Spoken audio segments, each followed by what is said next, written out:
കൊട്ടാരക്കര മീഡിയയിലേക്ക് സ്വാഗതം. കൊട്ടാരക്കര പുലമൺ ജംഗ്ഷനിൽ KSRTC സ്റ്റാൻഡിന് മുന്നിലായുള്ള റോഡിന്റെ സ്ഥിതി വളരെ ശോചനീയമാണ്. മെനഞ്ഞാന്ന് അവർ ഇവിടെ എല്ലാം വന്ന് ശരിയാക്കിയിട്ട് പോയായിരുന്നു. ചന്തമുക്കിലെ അതാണ്ട് നമ്മുടെ ഇന്ത്യൻ ടെക്സിന് മുന്നിലൊക്കെ വന്ന് ശരിയാക്കിയിട്ട് പോയി. അവിടെ എല്ലാം കുഴി ഉണ്ടായിരുന്നു. ഈ കുഴി ഒരു മെയിൻ കുഴിയായിരുന്നു. പക്ഷേ ഇത് മാത്രം ഒഴിച്ചിട്ടാണ് അവർ പോയിരിക്കുന്നത്. എന്തോ സംഭവം നമുക്കറിയത്തില്ല.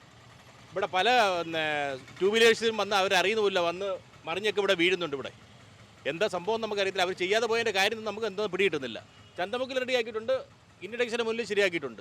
ഇവിടുത്തെ കാര്യം നമുക്കറിയാൻ പറ്റും എന്താ സംഭവം എന്നറിയത്തില്ല. ഇത് മെയിൻ ഒരു പ്രശ്നമാണ്. ഇത് കാര്യം എന്ന് പറഞ്ഞാൽ വണ്ടി ഇറങ്ങി വരുന്ന സ്ഥലമാണ്, വലിയ കുഴപ്പമാണ്. മെനഞ്ഞാന്ന് പത്രത്തിൽ ഫോട്ടോ ഉണ്ടായിരുന്നു. ഇതെല്ലാം ഉണ്ടായിരുന്നിട്ട് ഇതുവരെ ഒരു തീരുമാനമൊന്നും ആയിട്ടില്ല.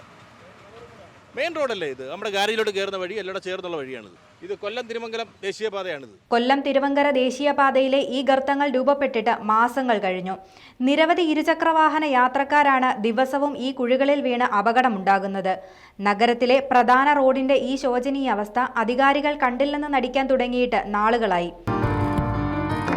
കാലവർഷം കൂടി ശക്തി പ്രാപിച്ചതോടെ ഈ റോഡിലൂടെയുള്ള യാത്ര തീർത്തും ദുരിതകരമാണ്. പിന്നെ ബൈക്കിൽ സ്കൂട്ടിക്കകത്ത് വന്നേറെ വീണു. അതിപ്പോൾ കുറേ നാളുകൊണ്ട് ഈ റോഡിങ്ങനെ കിടക്കുക. ആരും ശരിയാക്കുന്നുമില്ല, ആറ്റിട്ടും നോക്കുന്നുമില്ല, കാണുന്നുമില്ല, ഒന്നുമില്ല. മഴയത്ത് കൊണ്ടുവന്ന് എന്തെങ്കിലുമൊക്കെ ചെയ്ത് വെച്ചിട്ട് പോകും. അപ്പം അത് പിന്നെ കളയി പോകും. നല്ല രീതിയിൽ ചെയ്ത് കഴിഞ്ഞാൽ അത് പെട്ടെന്ന് പോകത്തില്ല. പിന്നെയുള്ള സർക്കാർ നോക്കിയെങ്കിലും ചെയ്താൽ നല്ല മുന്നോട്ട് പോയില്ലെങ്കിൽ തന്നെ സ്ഥിതി. മനുഷ്യൻ ദിവസം ആശുപത്രി കൊടുക്കാനേ കാശുള്ളൂ. കഷ്ടപ്പെടുന്നതിന് വഴിയില്ലല്ലോ, വഴിയും കൂടെ വേണ്ട. അതിന് ഈ ചിക്കൻ തിരക്ക് ഇതിൻ്റെയൊക്കെ ഒരു ആക്കി വിട്ടിരുന്നെങ്കിൽ എന്നേ റെഡിയായി പോയേനെ. ഭരണം കൊള്ളത്തില്ല, പറഞ്ഞിട്ട് കാര്യമില്ല.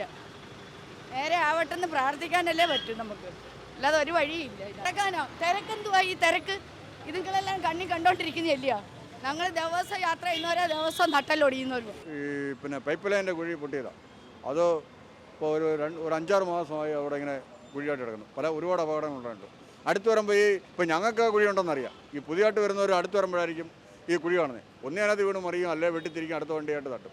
അങ്ങനെ ഒരു 5-6 അപകടം അവിടെ ഉണ്ടായിരുന്നു. എത്രയും പെട്ടെന്ന് ബന്ധപ്പെട്ട അധികാരികൾ ഇതിന് പരിഹാരം കാണണമെന്നാണ് പൊതുജനങ്ങളുടെ ആവശ്യം.